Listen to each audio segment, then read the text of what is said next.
Welcome to another podcast of the current situation at Manchester United. Manchester United will be hosted by Watford on the weekend. Yes, so international break is on a break until about March of next year. Yeah, so that's quite interesting.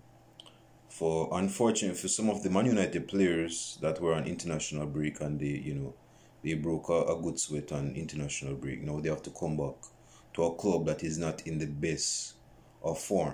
So talk about adding insults to injuries. So if there are a few players that didn't really have the best of international breaks, particularly Portugal. I think they didn't really they're not over the edge as yet in terms of World Cup qualifications, but knowing CR7 and knowing how much of a clutch player he is, he has a few clutch ammunition in his arsenal to unleash, not for only for Portugal, but for also Manchester United. So yeah, Portugal is going to qualify. They're going to qualify.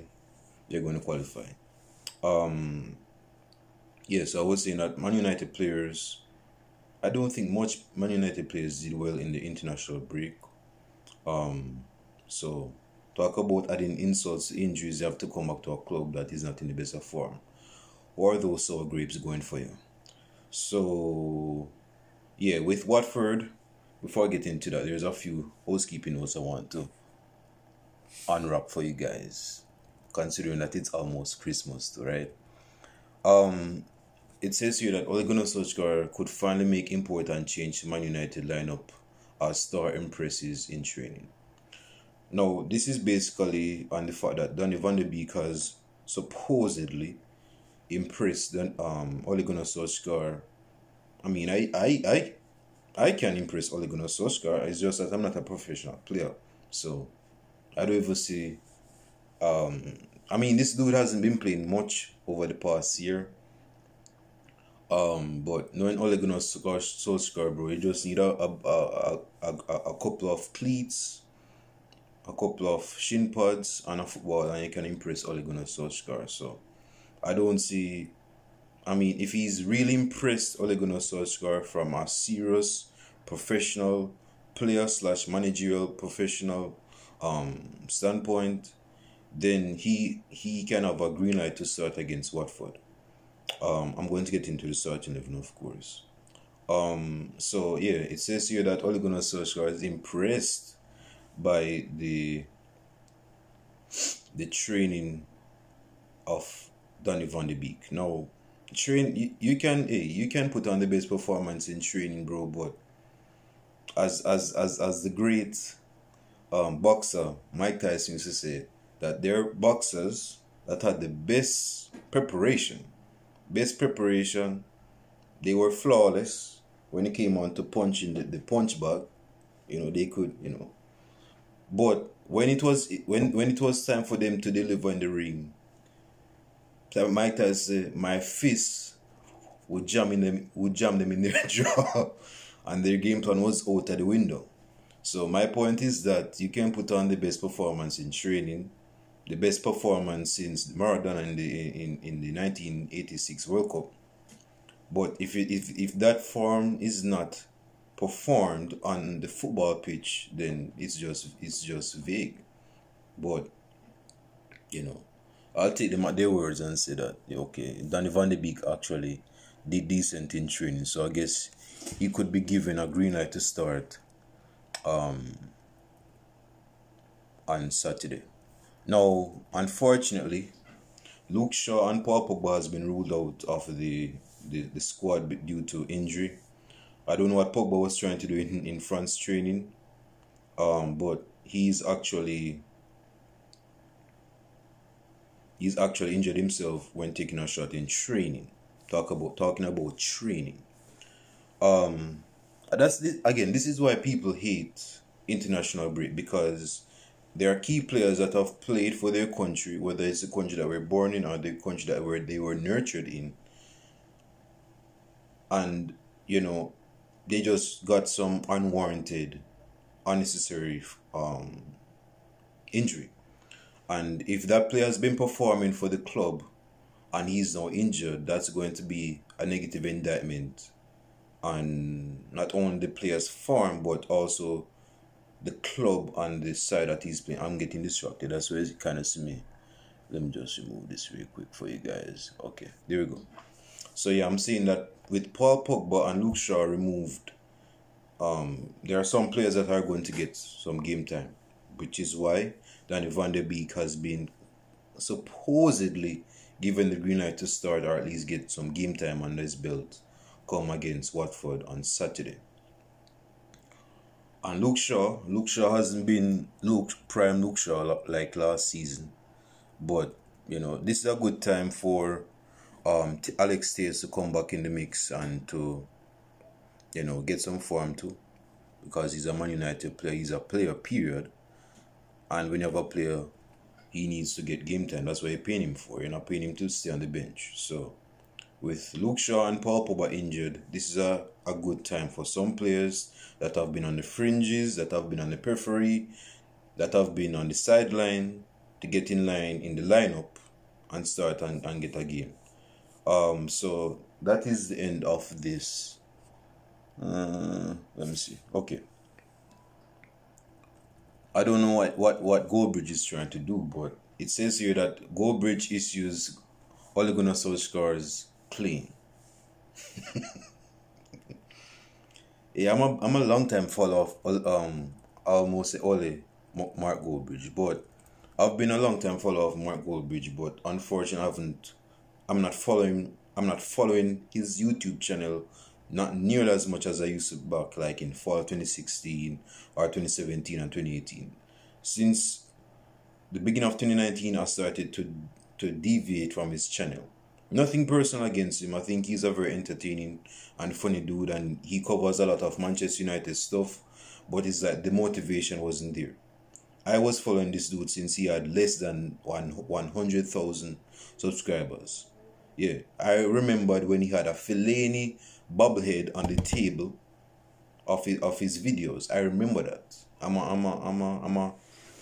Yeah, man, I've been there for a long time. But anyway, it says here that the Mark Goldbridge, you know, he was giving his thoughts on the managerial situation. I don't think Ole Gunnar Solskjaer will be removed for now as manager. I don't, because there are no viable. Yes, you have Rodgers, yes, you have Zidane, but I don't think United has the grapes, so to speak, to pull the trigger. I don't think they have. But with Antonio Conte at Tottenham, that is kind of rubbing it. That is putting an egg. That is like throwing an egg in Manchester United's face, because they're saying that, okay, we may not have, man, my English is so bad, excuse me for that. We may not have the green, the money that you have, but we have the nuts to move and boot our manager. So that is that's basically what Tottenham is saying to Manchester United. Now let's bring this back to the preview. So with all of that being said, let us concentrate, although it's not nothing to speak upon extensively, on Watford, because Watford, I think they have played they have won 3 games, they have drawn 7, and they have lost 1. And you have lost about 3 or 4, 3 or 2 or something like that. But no, I think we lost 2 in like 3 weeks. We lost against Liverpool, we lost against City. Yeah, so anyway, this is a time period for us to actually gain points.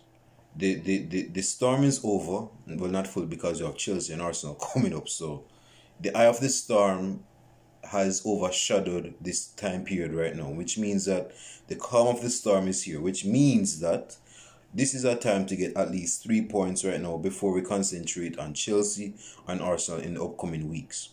The first half of the storm has passed with Liverpool and Manchester City, and we didn't do so good with that, because as they usually say, that the first wave of the storm is usually dangerous, and that was shown in the games with Man United losing 5-0 to Liverpool and 2-0 to Man City. and it could have been more. But with this, we're on halftime period right now. Halftime period, which means that we're not through our worst period right now, which means that we have had a lot of hard fixtures with Liverpool and City. We lost those games. We won against Tottenham, which is very good. But we have Arsenal and Chelsea to play in the upcoming weeks. So with Liverpool and Man City outside of the box, and we have Chelsea and Arsenal over here, so in the middle we have Watford. So we can afford ourselves to get 3 points in the halftime of this Category 5 hurricane. Chelsea is on top of the league right now. Arsenal is getting some form. They have been very good for at least 2 months. After that demolition, that declension, that destruction that Man City gave them some months ago, they have been finding some form. They have been finding some form. And I think they're actually leading us in the table. But let us concentrate on Watford. Let us concentrate on what has been given to us on our plate. Watford, we have a very good record against Watford away from home. Their managerial history is very disastrous. They have been sacking managers like left and right. So I'm not expecting Manchester United to lose this much, although Manchester United has done the unthinkable already. So of course I'm not going to remove this penny of thought from my mind saying that okay, Man United is going to play against Watford, so we're going to get 3 points in the pocket. No. Manchester United, despite our very good players that we have, we can still lose to Watford if we allow them to. It's not that we can't beat them. We can beat them. But if we allow them to beat us, play us off the park, then they're going to beat us. Now, what it says here in relation to the starting lineup, and of course, if you've been watching up until this point and you enjoy what you have seen, like and subscribe to the channel and leave your starting events in the comment section with your prediction, and also what else? Yeah, that's pretty much it.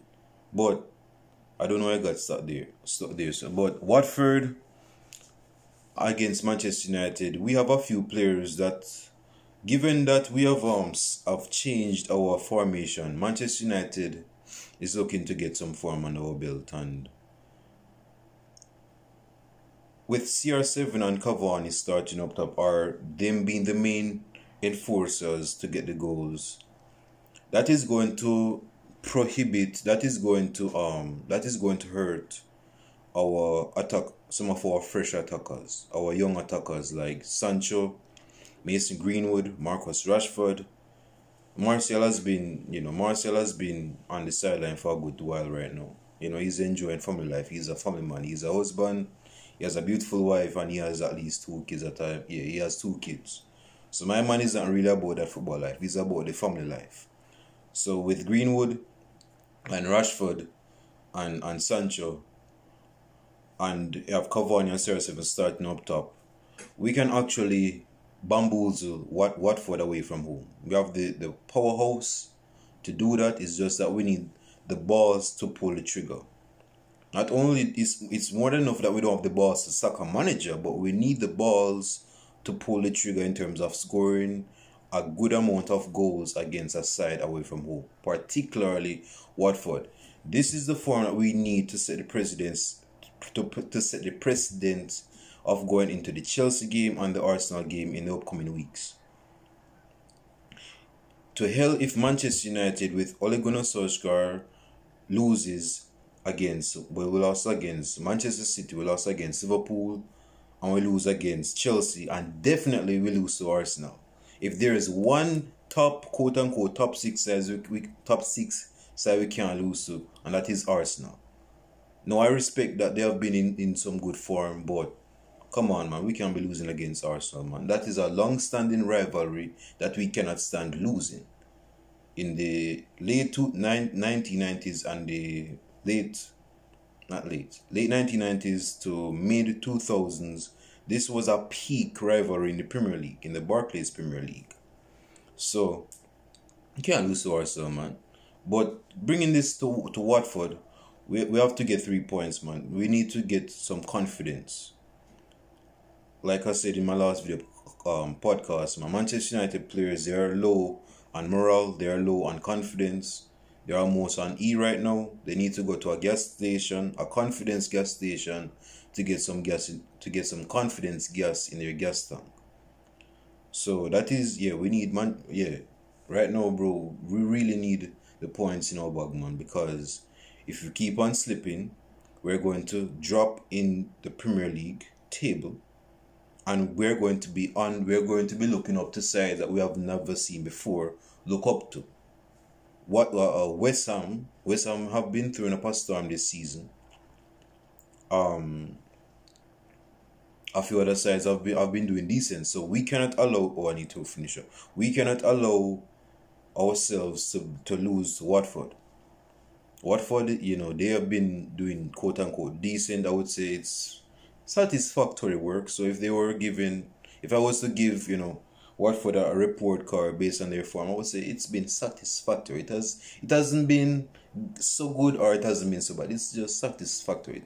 I've been content with their performance. So in terms of the lineup, David De Gea. Oh, speaking of the formation, yes, I believe this is going to be a 3-4-1-2 formation. So it's going to be a 5 fat man midfield, 5 men in the midfield, including the wing backs, 3 at the back, 1 in the hole, that's the number 10, and 2 up top. David here in the goal, Aaron Wan-Bissaka as the right wing back, Alex Telles as the left wing back. In the midfield, in the defensive 3, I don't think I'm going to see Eric Bailly in the starting 11 because, I mean, it's good that we have missed. It's not good that we have really missed Eric Bailly because we miss that aggression, but sometimes that aggression can work to your detriment. So we need to put a lid to that nigga's hot sauce, and just pause it and start Victor Lindelof with Harry Maguire. I think Varane is actually coming back. Give me a second. Varane. Ooh. So Varane. Ooh. Yeah, so Varane is still out with an injury. So yes, I wouldn't say unfortunately, but if he's playing well, then I wouldn't say unfortunate. But in terms of the defensive 3, Eric Bailly, Victor Lindelof, and Harry Maguire. Now, Harry Maguire has been under fire lately, which I ain't go get into, but yeah, so I need to wrap up because I have some things to do. Yes, so with all these 3 players in the defense, Eric Bailly, Lindelof, and Harry Maguire. In the midfield is Scott McTominay. I know Scott McTominay is gonna start. I know Scott McTominay has Ole Gunnar Solskjaer's nudes, man. I know that dude has Ole Gunnar Solskjaer's nudes. But I thought he said that Donovan, man. So you have Scott McTominay. Fred is gonna start. I know he's gonna start. As another midfielder to start. Pogba cannot start. I don't see Matic starting.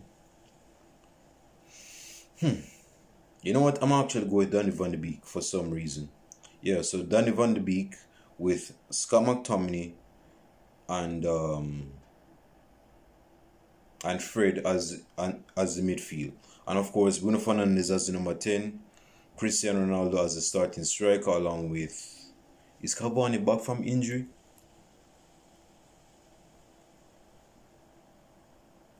You know, he's injured. So I'm going with Mason Greenwood up top. So that's Mason Greenwood and Cristiano Ronaldo. Now, I'm going to end on this note, and I've said this in a previous video. And it just shows you how deja vu and karma goes hand in hand. Persons have been criticizing Mason Greenwood because he hasn't been passing the ball much to Cristiano Ronaldo in better chances than Mason Greenwood is, but he takes a shot anyway to try and score. Let me bring you back a bit. Again, I wasn't watching football at this time. I was talking on TDs and I was just enjoying a good time. But when CR7 came to Manchester United in his first few years, in the first years of his Man United career, Ruud van Nistelrooy was the main man. Ruud van Nistelrooy was the main man to get the goals. So if you were a wide man or if you were a winger, as I remember, United used to play the 4-4-2, the flat 4-4-2. Man, that was a formation. But if you remember, CR7, and again, I was watching football, I was doing something else, right? I was seeing videos and comments based on at the time, what happened at the time. And CR7 and Van Nistelrooy wasn't having the best of relationships on the pitch because some of you guys think CR7 got this arrogant persona because he became... No, this dude at the age of 18, go through history, I know you guys hate history, go through history, this dude at the age of 18 was not only bursting players' laces, but he was also taking shots from questionable ranges, and he was also trying to do the impossible with his shots. And that in return frustrated Ruud van Nistelrooy because Van Nistelrooy was basically saying, yo, you're a young youth, you should be giving me the ball to score the goals. Why are you taking shots individually? You have no right, man. You're a young youth. You're unknown in the game. I'm a elite level goal scorer. How are you not go pass the ball to me? But CR7 did it anyway. And this in return basically, as I basically touch upon it, so I ain't going to get deep into it. But this basically changed the formation of Manchester United going forward, among other reasons, with the dominance of Chelsea and Liverpool, well, not Liverpool, with the dominance of Chelsea dominating the Premier League. Because when Jose Mourinho came with the 4-3-3 in the Premier League, that changed the Premier League scenery. I'm going to get deep into it. I'm going to leave that video speaking about when I talked about the rivalry of Chelsea and Man United and how it changed the Premier League and the approach that Sir Alex Ferguson had in the mid-2000s. Man, I'm just speaking so fast, man. But yes, so because he changed it, United through Sir Alex Ferguson played with a front three forward line of Wayne Rooney, Ryan Giggs sometimes, and CR7. So it wasn't one man strike up top again, because that football was becoming dead in the Premier League. Persons were adapting, becoming more proficient with that. We're not becoming proficient with that formation. So the 4-3-3 was into play. My point is that with CR7 at the peak, well, he's been at the peak of his powers for a long time, but he's 36 right now, and he's not the winger that he once was. So with a young youth like Mason Green, I wouldn't say he's as cocky as a young Cristiano Ronaldo.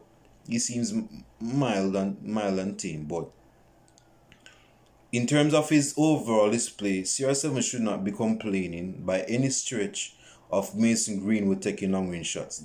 That's what he was doing. That's what CR7 was doing when he was younger with Van Nistelrooy up top. So it goes to show you that karma is real big. It is real big. He scored a good amount of goals from long range, may I add, CR7 back in the day. And so is Mason Greenwood. If you're not going to get audacious goals if you don't take audacious shots. So anyway, my prediction, man, I should have said my prediction long ago. I went on this long, lengthy segue, but anyway, this is where I'm finishing up. My prediction is 2-0 to Manchester United. Of course, I believe there will be more goals, but I'm going to play on the soft, safe shoulder of things and say 2-0 to Manchester United. My lips are so dry. That's why I've been talking so fast, because my lips are dry. But it's 5 degrees. It's cold, man. But anyway, so leave your predictions in the comment section. Your starting 11s in the comment section. Like and subscribe to the channel. Leave your comments in the comment section, and I'll show you guys in the match reaction on Saturday evening. Peace.